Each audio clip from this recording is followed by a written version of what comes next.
5 years ago, I sat in a thought leadership debate and we talked about the topic of digital disruption.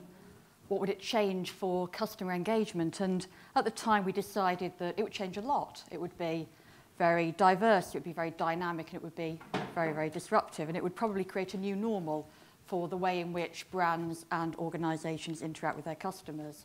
And so here I am 5 years later talking about that again, and I have in the last 5 years sat where you're sitting now, and probably you have, like I, been in lots of discussions about digital disruption. So I kind of think, why we're still here talking about it? What's new? And it reminds me of a discussion I was in a few weeks ago about the Industrial Revolution. Some liken digital disruption to the Industrial Revolution. And what is interesting is that, yeah, I'm inclined to agree. The Industrial Revolution created massive innovation that changed our social, political, and economic landscape, and it catapulted some geographies from nowhere into absolute economic prosperity. And it really created a new normal for the way that we not only work and create products and make money, but the way that we live as human beings. And I think digital presents the same opportunities. But what's also interesting about the Industrial Revolution is that industries never stopped evolving and innovating.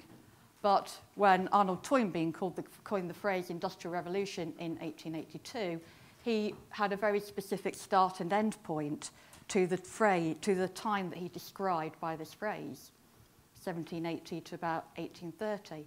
And so it makes me think, well, how long is this digital disruptive phase going to last for until we all just draw a line under it and say, this is simply the way that we live from now on?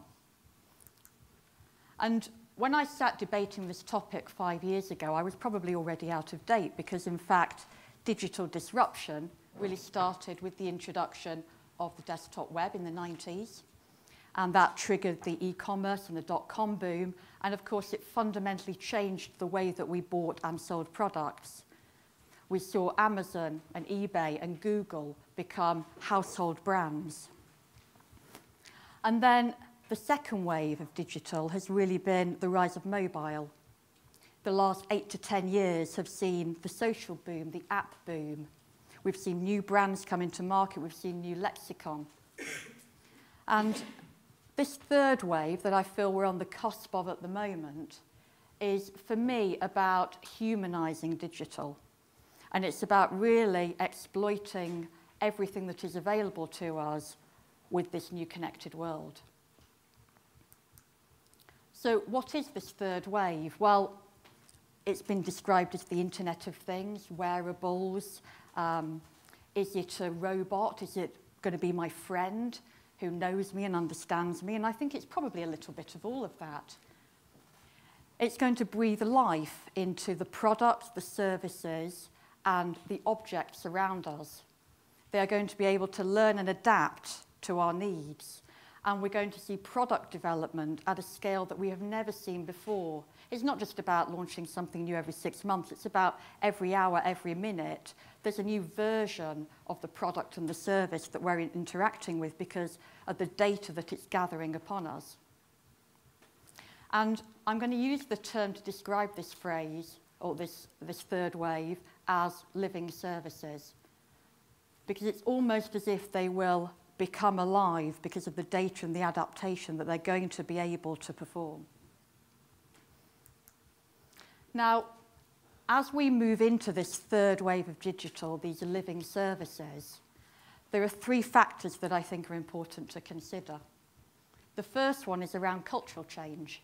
So we know that the millennials, those born in the 80s to the early 2000s, are the largest population now on the planet, and they are entering their peak spending period. Now, they're the most digitally native part of our population, as we know, and they smoke less than any other generation before them. They drink less, they exercise more, they want to be happier, maybe not you. You looked horrified when I said they exercise more. They They want to be happy. That was never a factor for Generation X. We just want it to work. And they want to engage in an entirely different way. They want to rent, not buy. I read something yesterday, actually, about will anybody want to buy a car in 10 years' time? Well, no, because actually everyone's just going to rent a car, or they're going to be driverless cars. So it's a dying economy. I don't know, is that true? But let's see what the millennials do, because they're now in the driving seat. There are changes across the globe as well, both from a west to east power shift, as we look at the economic diversity we're seeing across the planet, and also from corporate to customer. So that power shift is taking place vertically. And that's going to present challenges as we think about some of the brands that have monopolised the market so far. And also in 2000, based on a study by Microsoft, they showed that the average attention span of a human being was 12 seconds. 15 years later, it's 8 seconds, and that of a goldfish is 9. So, you know, for those marketeers out there, you have a very, very short window in which to engage and capture the customer's attention and turn them from an acquisition into a loyal, retained customer, because everybody else there is fighting for it too. We're also seeing a shift in commercial expectations. So these millennials, who are now going to be the driving force for decision-making across our planet, want to save both time and money. It's not an or anymore, it's an and. They want more quality of life, and therefore it's all about brands and products and services that can cut through that. And expectations are becoming liquid. So no longer are we comparing expectations from bank A to bank B. We're comparing expectations from bank A to the best online retailer we've ever done business with. And that's exacerbated by the convergence we're seeing in the market as well, as we look at supermarkets selling bank accounts and utilities selling broadband. And maybe if I'd have asked you 10 years ago what Nike did, then we might have said sportswear manufacturer and retailer. Well, with the launch of the tracker device in trainers in 2006, and then the Fuel Band, and then the analytics platform that supports that, and the ability to compare your performance to your friends, then what are they now? Are they a consumer technology firm? Are they an analytics firm? It really starts to bring into question what brand's extension we can deliver if the brand is loyal and strong in the market. And the third factor is, many of you have touched on all today, it's all about context. So as much as I can admire the design of a self-filling watering can, it, for me, lacks purpose. And as much as I can see the purpose in wearing a toilet roll on my head if I have a cold, it lacks, for me, design. And so we need to be conscious of this context, particularly as we enter this third wave of digital, because there is always the temptation to innovate for innovation's sake. I've heard that there is now the ability for an egg carton to talk to the milk. Well, that's great, and maybe I am missing this, and maybe in 50 years' time we will laugh at how we could hardly imagine a world where that didn't take place. But we need to think about the context behind these living services in this connected world if we are truly to command the attention and the engagement of our customers. And for engagement of customers, we know that there are some things that customers have always wanted and will always want. And we do our own research within Accenture to show how these trends change year on year, but there are some stalwarts that remain the same. And it's not impossible to imagine that I could go into a fashion retailer and I could design my own dress. I could pick modules. Maybe I like this neckline. I want it in that colour. I like that length of skirt. I want these sleeves. And I could just fit these modules together, stand in front of a tweet mirror. It might measure me there and then, send those measurements to a 3D printer, and then out comes a bespoke couture dress just for me on a mass production scale. And that's really one of the holy grails, isn't it, to mass produce high degrees of personalization. And then we think about how we are learning and adjusting through these living services. So again, it's not beyond the realms of possibility to think I might be driving home, the GPS in my car is picked up by my home heating system, it turns the heating on so that the house is warm when I get back. But then perhaps on a Wednesday I take the train, and so it can work out that because my route is faster, it needs to time differently the point at which the heating goes on. Well, that's a very simple example. That technology exists today, but that's an example of how learning and adapting through these living services and gathering data on me is starting to make my life easier and transform the quality of my life. And then we have trust, which has always been labelled by customers as one of the main reasons that they will choose company A or company B. But it has also been a very scarce commodity. And according to the Edelman Barometer's research this year, we can see that for companies that customers trust are more likely to provide innovation that customer will engage with. So trust is no longer just a valuable commodity to instill loyalty. It's now going to be something that helps a company become future-proofed as it continues to innovate and it brings customers with it. Now, all of this raises some questions for business and certainly the clients that we deal with. So one of those is, as we imagine these liquid expectations in this connected world where wearables and robotics and the Internet of Things become everyday devices and objects, how are we going to be flexible enough to continue to respond if we have a marketing department here, we have an IT department here, we have an R&D function somewhere in a different location. We don't know if digital sits under marketing or marketing sits under digital, and what's the chief customer officer doing, and how are all these silos going to work together in order to deliver ultimately this highly agile, highly adaptive set of products and services. Well, that's a massive challenge, isn't it? Particularly for some of the brands that have dominated the high street for so long. And then also this data that's being gathered. You know, we talk about data monetization now, but frankly, who's going to want to buy all this data because everybody's going to have it? I don't know. What are we going to do with the data? Where's it going to be stored? And then skills. So think about the Nike example. 10 years ago, Nike needed people who made shoes, who were able to get shoes from A to B, who were able to sell shoes and were able to report on how successful they were at making, shipping, and selling shoes. But now Nike need data scientists, they need designers, they need technology experts. And these are, by the way, the same individuals that every company is going to be needing, whether you're in that sector or not, because the Internet of Things is going to become our new normal.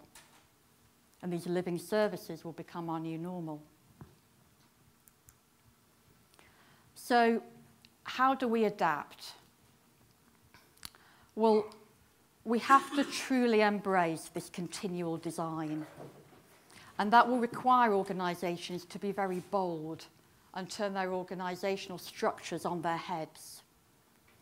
And they have to think through how we cut through to provide the fastest possible product launch, route to market, service provision that is relevant and contextualized within today's world. Apparently, the optimal number of guests at a wedding is 150.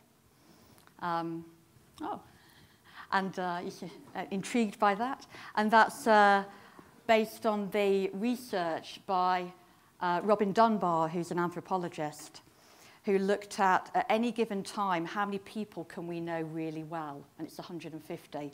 And that's not based on our age, it's not based on our society or our culture, that's based on how many people does the human brain have the capacity to know very well. And one of the earlier speakers talked about our capacity. And some research was done by Nielsen over a 2-year period to look at, well, what's our capacity to engage with brands? So if a brand was a wedding guest, how many brands could we be inviting? And apparently the number is 25. Now, that poses a question in this new connected world as we sit on that cusp of the third wave of digital, and we think about all the brands entering the marketplace. How are we going to become one of those 25? How are you going to become one of those 25? Because there's a lot out there and there's a lot of competition. And the third lesson for me is around atomization. So what do I mean by that? Well, if we think about some of these services and products that are going to be out there in the market, then it's very important to have a clear view of what is going to be branded and what's going to be unbranded. And I give an example of Google Maps, because it's something that we're probably all familiar with. I can go onto a restaurant website and I can book a reservation, and I can go into the Contact Us tab and look at the address, and there's usually an embedded little map showing the location of the restaurant, and that's Google Maps. And it's not really branded Google Maps. I recognize it because I know what Google Maps looks like, but that's a really good example of cutting through multiple brands, some branded, some unbranded, to deliver me the best possible and easiest customer experience. It doesn't have a link to say, go to Google Maps, because they're two different organizations. You've got that affinity that allows two brands to cut through. And we're seeing it with SoundCloud at the moment. You have the ability to compose your own music, record your own music at home, upload that into SoundCloud, get a URL, and then link that URL into Facebook and share your music. Now, that's multiple brands working together, but ultimately to provide a cut-through service. So the first brand is being atomized as it disperses its impact through the second brand. And I think we're going to see more and more of that, maybe with 3, 4, 5 brands atomizing to just join up the customer experience. And the last point is, let's think back to the Industrial Revolution.